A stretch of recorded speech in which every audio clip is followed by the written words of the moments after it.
Hər vaxtınız xeyir. Bəli, hazırda diqqətlər Birləşmiş Ərəb Əmirliklərinin paytaxtı Əbu-Dabiyə yönəlibdir. Məlum olduğu kimi, burada Rusiya, Birləşmiş Ştatlar və Ukrayna nümayəndə heyətlərinin iştirakı ilə keçirilən üç tərəfli görüşlər bugün də davam etdiriləcəkdir. Tərəflərin yaydığı rəsmi məlumatlara görə dünənki danışıqlar məhsuldar olubdur və bu proses artıq qeyd etdiyim kimi bugün də davam edəcəkdir.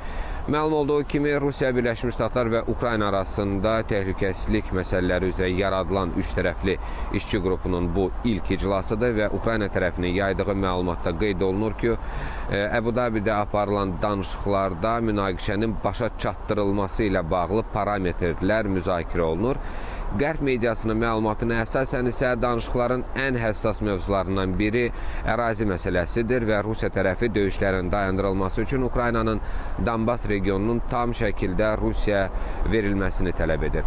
Danışıqlar fonunda təəssüf ki, gərginlik də azalmır və Rusiya Müdafiə Nazirliyinin məlumatına görə ötən gecə hava hücumundan müdafiə qüvvələri Ukraynaya məxsus 75 pilotsuz uçuş aparatını Rusiya üzərində məhv edibdir.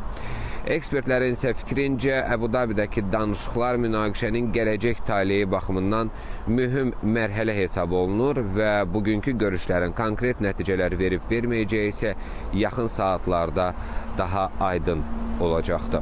Belarus Bürosundan çatdırmaq istədiklərim bunlar idi. Söz yenidən sizdədir.